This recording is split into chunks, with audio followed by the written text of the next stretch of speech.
Welcome to Socials with the Saints.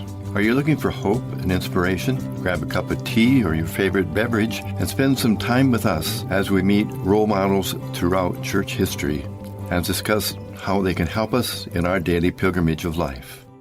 Hello, and thank you for joining us. Welcome to Socials with the Saints. Our mission is to inspire you in your daily pilgrimage of life by introducing you to the communion of saints. I'm Jason Kelly. I serve as part of the dedicated staff at Pilgrim Center of Hope and as a member of our speaker team. It's a pleasure to be here with you all today. Pilgrim Center of Hope, a Catholic ministry founded in 1993 with a mission of helping you walk your journey of daily life in hope with Christ and the Church. Socials with the Saints are opportunities to learn from role models of faith and from one another for fellowship, prayer, and receiving spiritual tools. Today we'll be shining a light on a man chosen by God to become the messenger of Our Lady of Guadalupe, St. Juan Diego Cuauhtlatoatzin. We are recording this podcast as a resource for those who could not attend our in-person Socials with the Saints gathering. You are most welcome to join us on the third Thursday of every month in San Antonio, Texas.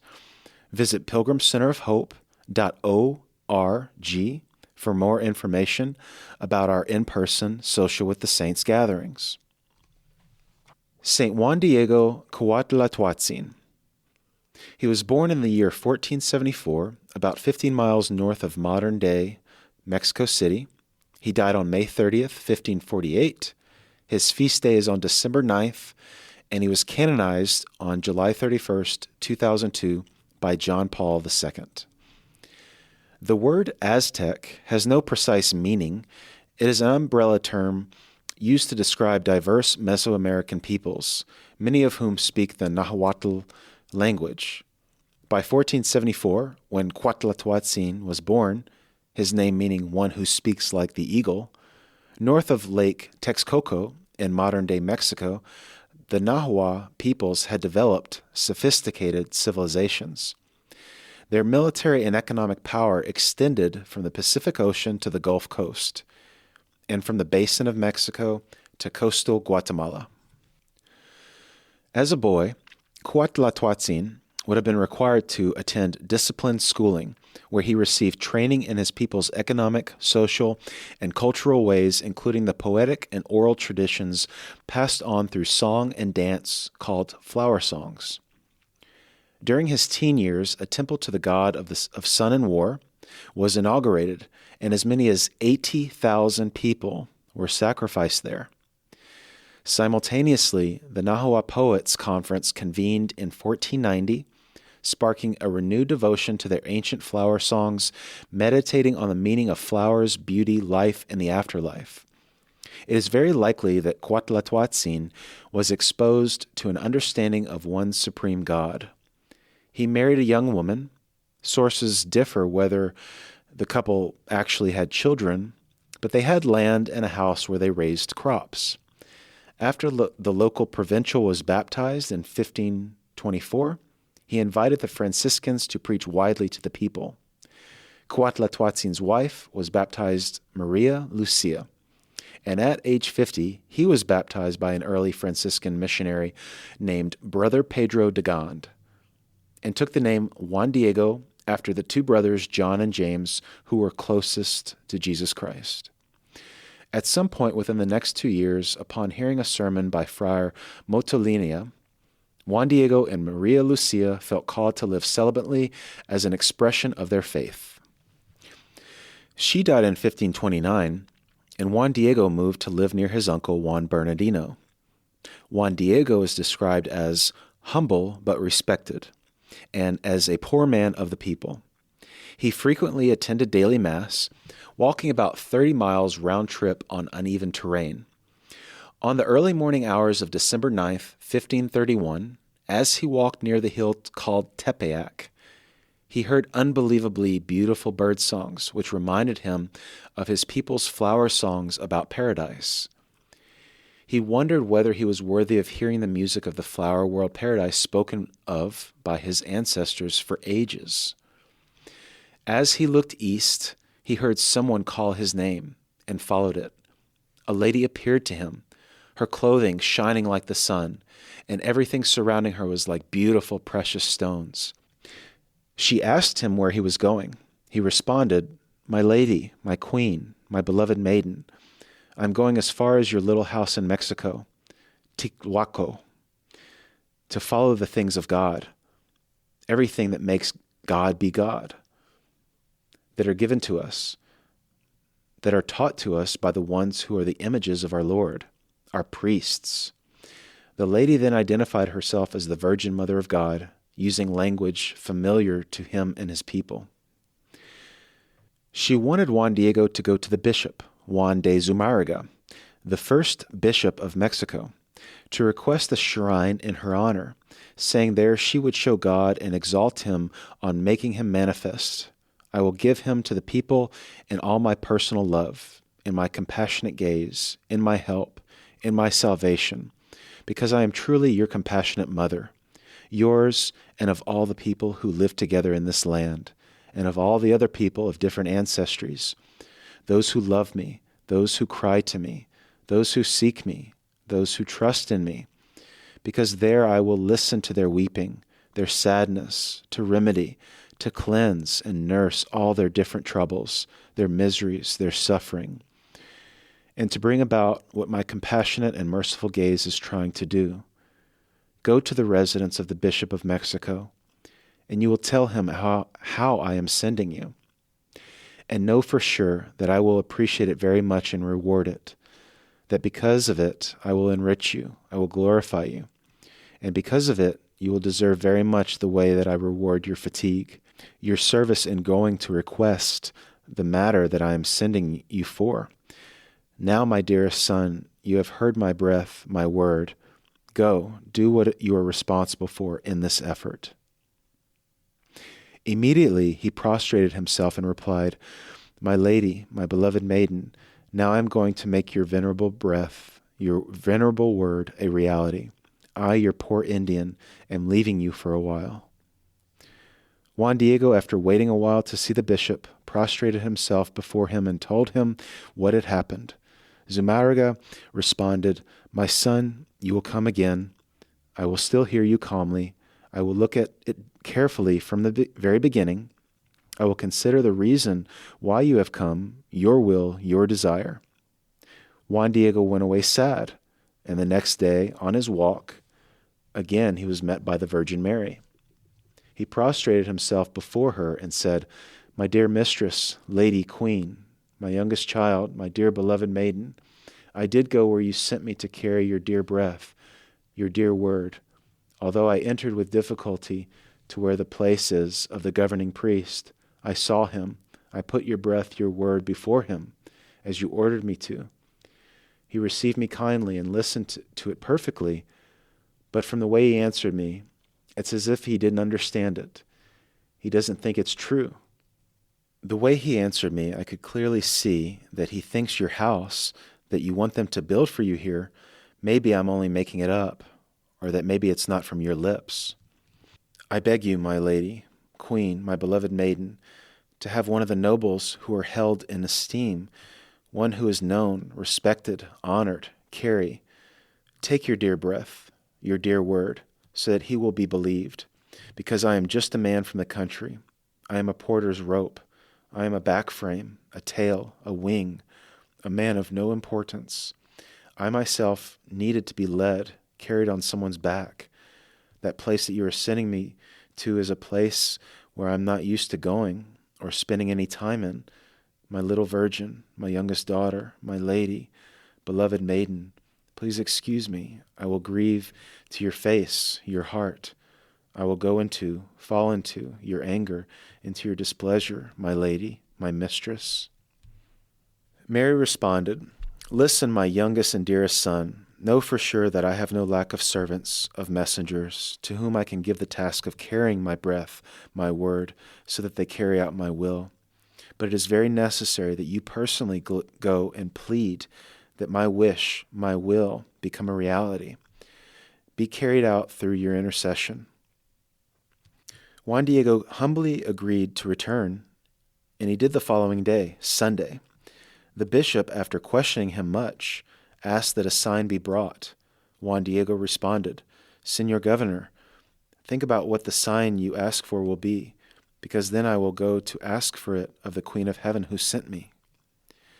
The bishop dismissed him and had some of his household staff follow Juan Diego to see whom he was meeting. However, they lost him on a bridge where a brook flowed near Tepeyac Hill, and embarrassed, they turned back and told the bishop not to listen to Juan Diego and his, quote, lies. Meanwhile, Juan Diego reported back to Mary, who instructed him to return the following day. However, when he arrived home, he found Juan Bernardino, his uncle, very sick. All day he tended to him, calling on the help of the native healer, but his uncle seemed beyond help. As night came, his uncle begged him to call for a priest, because he was sure that he would die. While it was still dark on Tuesday, Juan Diego left the house. To avoid being detained by Our Lady, he went a different route than usual, but he saw her coming down from Tepeyac Hill to him. She inquired about his travels. Prostrating himself, he explained the situation and promised to return afterwards to fulfill her wishes. She replied, "Listen, put it into your heart, my dearest and youngest son, that the thing that frightened you, the thing that afflicted you, is nothing. Do not let it disturb you. Do not fear this sickness, nor any other sickness, nor any sharp and hurtful thing. Am I not here, who am your mother? Are you not under my shadow and protection? Am I not the source of your joy? Are you not in the hollow of my mantle, in the crossing of my arms? Do you need something more? Let nothing else worry you or disturb you. Do not let your uncle's illness pressure you with grief, because he will not die of it now. You may be certain that he is already well." Feeling at peace, Juan Diego asked her for instructions. She then sent him to go to the top of the hill to gather flowers and bring them to her. He was amazed to find many flowers not in season and placed them in his tilma. Mary arranged them and sent him to Zumárraga, telling Juan Diego, "And you who are my messenger, in you I place my absolute trust." The bishop's servants refused to announce Juan Diego's arrival, but Juan Diego sat and waited. Finally, after their poking and questions, he allowed them to peek at the flowers in his tilma. Astonished, they tried to grab them, and after 3 times they seemed to be no more flowers. Immediately, they sent word to the bishop. Prostrating himself before Zumárraga, Juan Diego told the story of what had happened, unfurled his tilma, and Castilian roses fell to the floor, revealing a miraculous image of Mary on the tilma. All present wept. This occurred December 12th, 1531. The tilma still exists and is kept on the site of the Apparitions in the Basilica of Our Lady of Guadalupe. When Juan Diego came home, he found his uncle was not only healthy, but that he too had seen the Virgin just as she had appeared to Juan Diego.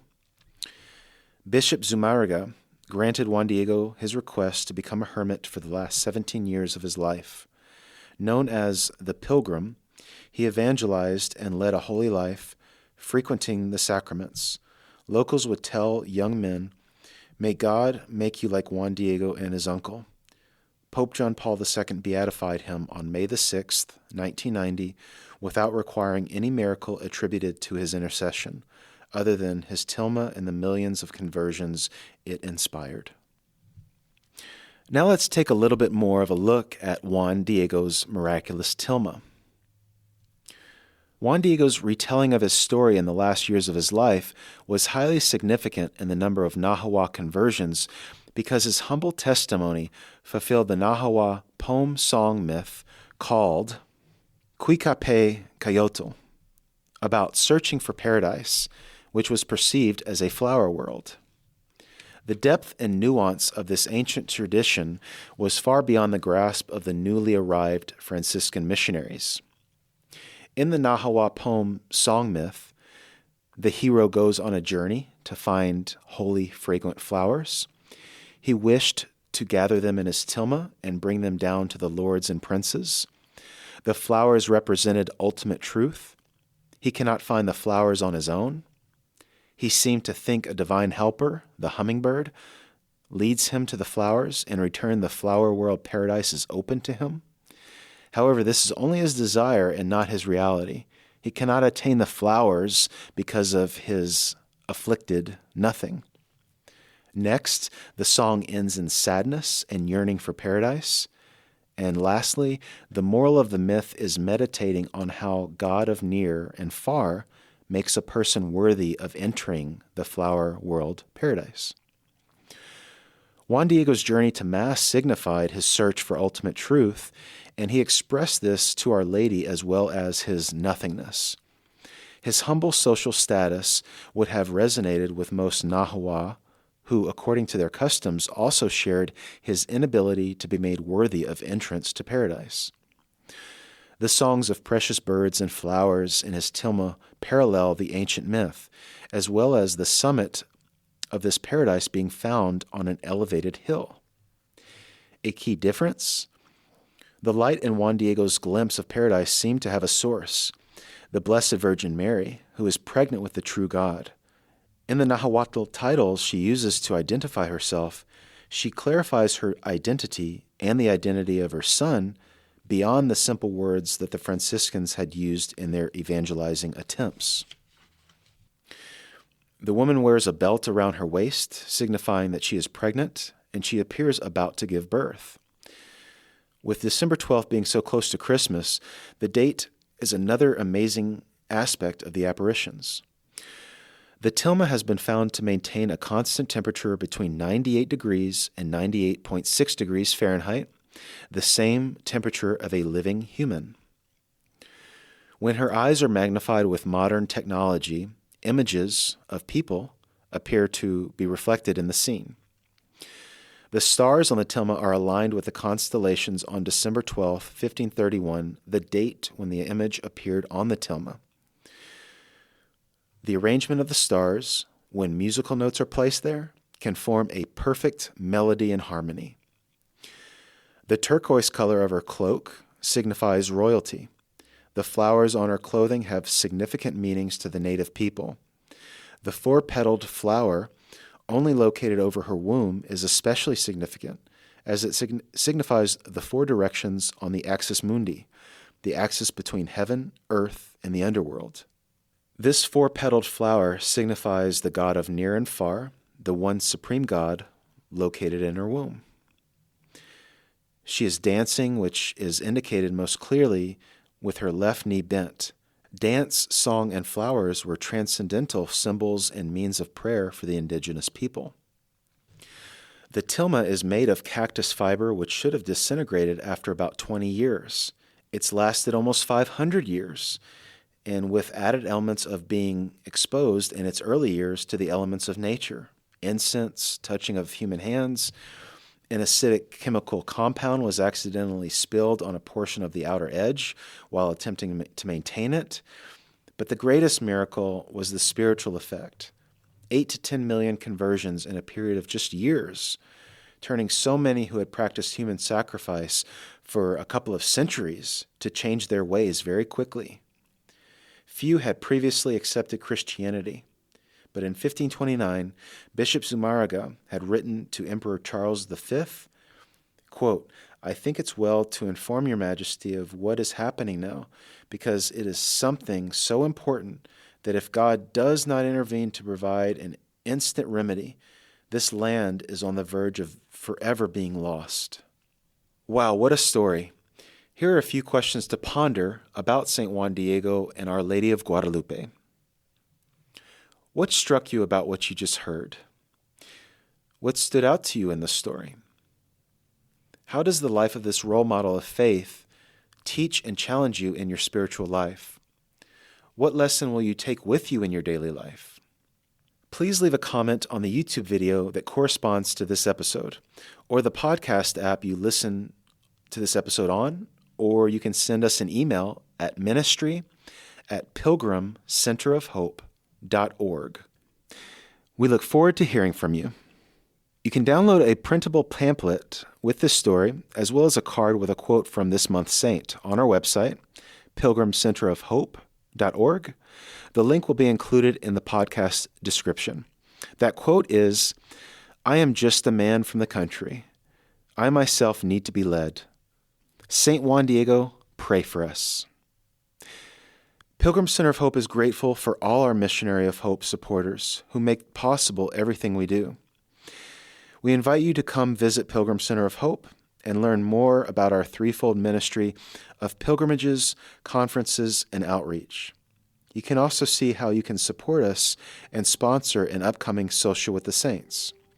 Visit pilgrimcenterofhope.org. That's pilgrimcenterofhope.org. Or call us at 210-521-3377. That's 210-521-3377. Please make sure to stay up to date with details about these wonderful events. You can do so by liking our Pilgrim Center of Hope Facebook page, follow us on Instagram, and subscribe to our email list by visiting our website, pilgrimcenterofhope.org. Thank you for listening to Socials with the Saints. Remember, we are a pilgrim people, and on your journey, you are never alone in the communion of saints. May God bless you.